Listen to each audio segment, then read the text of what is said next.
Hello students, कैसे हो? ठीक हो? तो चैप्टर था अपना 5th अर्थमेटिक प्रोग्रेशन। ठीक है, एक्सरसाइज है अपनी 5.2 1 की थी अर्थमेटिक प्रोग्रेशन, यानी कि जिसको हम एपी लिखते हैं। एपी क्या थी? कॉमन डिफरेंस, यानी कि डी फाइंड करते हैं। कॉमन डिफरेंस आर इक्वल,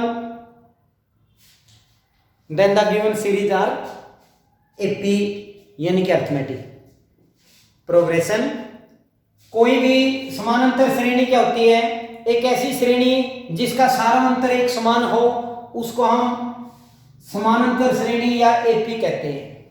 ठीक है बच्चों, कोई भी टर्म फाइंड करने के लिए ए एन, आपको फार्मूला बताया गया था a plus n minus one into D.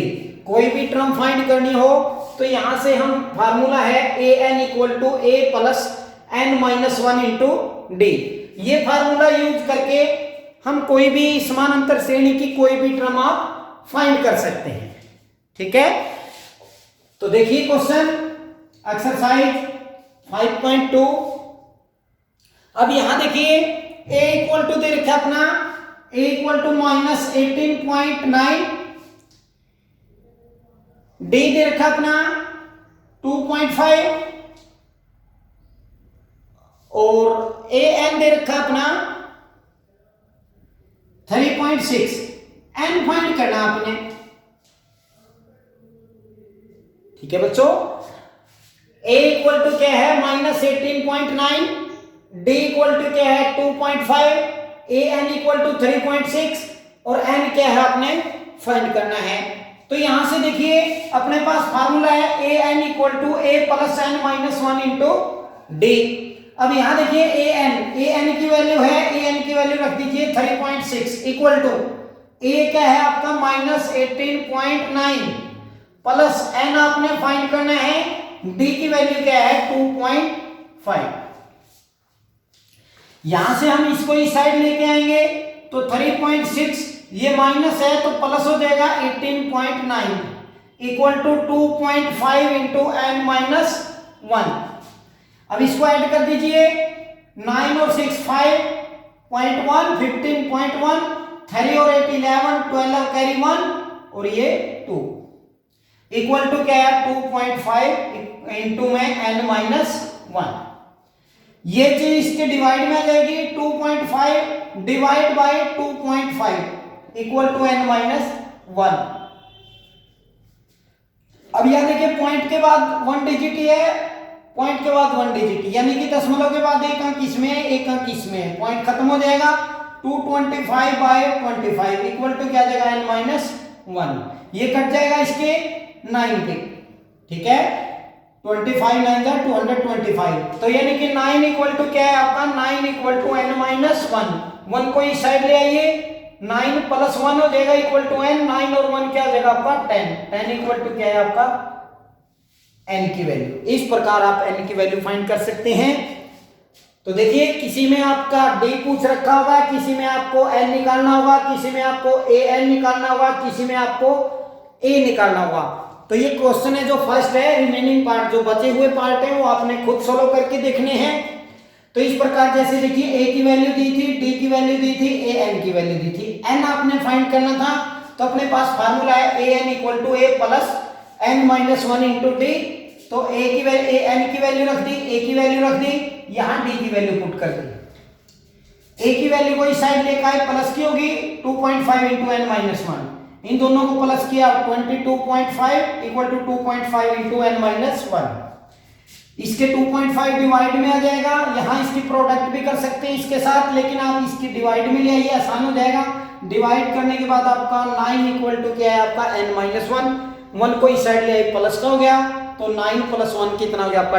10 equal to किसका हो गया आपका? एन का। इस प्रकार आप एन की वैल्यू फाइंड कर सकते हैं। तो ठीक है, तो ये था फर्स्ट पार्ट, यानी कि फर्स्ट क्वेश्चन का एक पार्ट। अब सेकंड क्वेश्चन का एक पार्ट देखिए।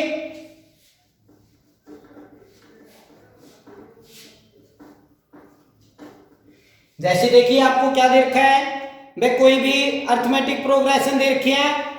जैसे एक सेकंड पार्ट है इसका, एपी इक्वल टू -3 -1/2 2, इस प्रकार एपी दे रखी है। इसकी 11th टर्म आपने फाइंड करनी है, यानी कि 11th टर्म आपने फाइंड करनी है, 11वीं टर्म फाइंड करनी है। ए इक्वल टू क्या है यहां -3, डी निकालिए। डी कैसे निकालेंगे, -1.2, यानी कि क्या करेंगे, सेकंड टर्म में से फर्स्ट माइनस करेंगे। सेकंड टर्म क्या आपकी -1/2 -3, अब माइनस माइनस क्या बन जाएगा आपका +3/1। एलसीएम क्या है आपका 2, -1 + 6, यानी कि क्या है 5/2। इसी प्रकार क्या हो जाएगा a3 - a2, a3 क्या आपका 2 -1/2 इक्वल टू क्या है 2, ये माइनस माइनस क्या बन गया आपका प्लस का 1/2। एलसीएम क्या है आपका 2, 2 2 जा 4 + 1, यानी कि ये भी क्या जाएगा 5/2, यानी कि डी की वैल्यू क्या है 5/2। ठीक है, ए की वैल्यू -3, डी की वैल्यू 5/2, एन इक्वल टू क्या 11th, यानी कि 11वीं टर्म आपने फाइंड करनी। ठीक है बच्चों, तो देखिए a n equal to a + n - 1 into d. A n आपने A11 फाइंड करना है, तो ये क्या है -3 + 11 - 1 इंटू डी। डी क्या है 5/2। 11 टर्म आपने फाइंड करनी थी। ए की वैल्यू क्या थी आपकी -3, डी की वैल्यू क्या है 5/2, एन की वैल्यू क्या है 11। कर दीजिए इसको सोलो, -3 + 10 इंटू क्या जाएगा 5/2 कट जाएगा, यानी कि क्या -3 + 5 5 = 25, यानी कि 11 क्या आई आपकी 11 आई आपकी 22। 11 क्या आई आपकी 22। तो जो भी ऑप्शन दे रखा है उसको टिक कर दीजिए। ठीक है, जैसे सेकंड पार्ट दे रखा है तो इसको सेकंड पार्ट को टिक कर दीजिए। तो क्या दे रखा था आपको टिक करना था, तो एपी समानांतर श्रेणी एपी दे रखी है आपको -3 -1/2 2 सो ऑन। 11 टर्म आपने फाइंड करनी है, तो इसके लिए आपने क्या किया, ए फाइंड किया, डी फाइंड किया। डी फाइंड करने के लिए सेकंड में से फर्स्ट माइनस की, थर्ड में से सेकंड माइनस की। डी क्या है आपका 5/2।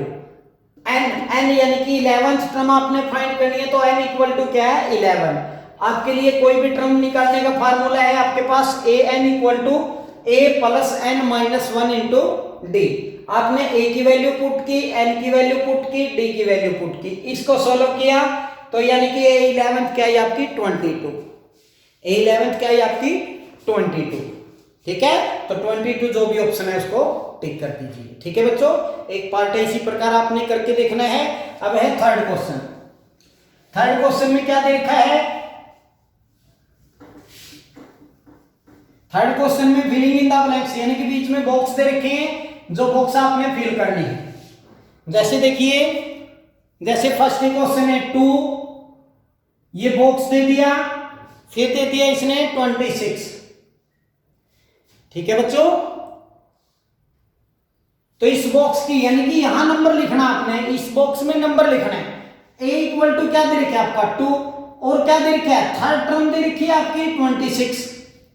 अब थर्ड टर्म को क्या लिख सकते हैं आप, second term plus d, second term plus d equal to क्या है आपका, या फिर ये दे रखा है, या फिर आप या तो ये लिख सकते हैं 26। अब यहां आपको डी भी नहीं पता, डी नहीं पता, तो इसको क्या लिखेंगे आप, a इक्वल टू क्या आपका 2। ठीक है, थर्ड टर्म क्या दे रखी है आपकी a थर्ड क्या हो जाएगा, यानी कि a + 3 - 1 into D. Third term क्या हो गया आपकी a + 2d, a + 2d, क्योंकि 3 - 1। अब a थर्ड क्या दे दी 26, a क्या दे रही थी आपकी 2, तो 2d। इस 2 को इस साइड ले आइए, -2 equal to 2d, 24 equal to क्या है 2d, 24/2 equal to d, d की वैल्यू क्या है आपकी 12, डी की वैल्यू क्या है 12। सेकंड टर्म आपने लिखनी है, सेकंड टर्म लिखनी है तो सेकंड को ए प्लस क्या लिख सकते हैं आप डी। सेकंड टर्म क्या है आपकी ए क्या आपका 2 प्लस डी क्या है आपकी 12, तो 12 प्लस 2 क्या हो गया 14। इस प्रकार यहां क्या जाएगा आपका 14, इस प्रकार क्या जाएगा आपका 14। ठीक है बच्चों, तो इस प्रकार आपने क्या है फिलिंग इन द ब्लैंक्स यानी कि खाली स्थान आपने फिल करने हैं। देखिए क्या दिया था, फर्स्ट टर्म दी थी, सेकंड आपने फिल करनी थी, थर्ड टर्म दी थी। अब a इक्वल टू तो 2 दे रखा है, लेकिन थर्ड टर्म दे रखी है 26। अब थर्ड टर्म को क्या लिख सकते हैं आप, a थर्ड को a प्लस n की जगह 3 रख सकते हैं क्योंकि थर्ड टर्म है, तो 3 माइनस 1 इंटू डी, यानी कि थर्ड टर्म को क्या लिख दिया a प्लस 2d। अब यहां से a की वैल्यू रख दी, a3 की वैल्यू रख दी, यहां से आपने d फाइंड किया।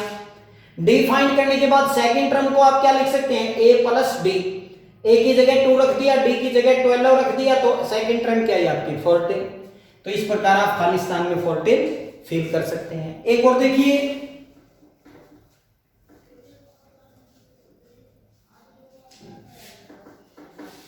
एक क्वेश्चन और देखिए बच्चों, जैसे आपने 2 खाली स्थान फिल करने हैं, जैसे आपका ए दे रखा थर्ड पार्ट है ये,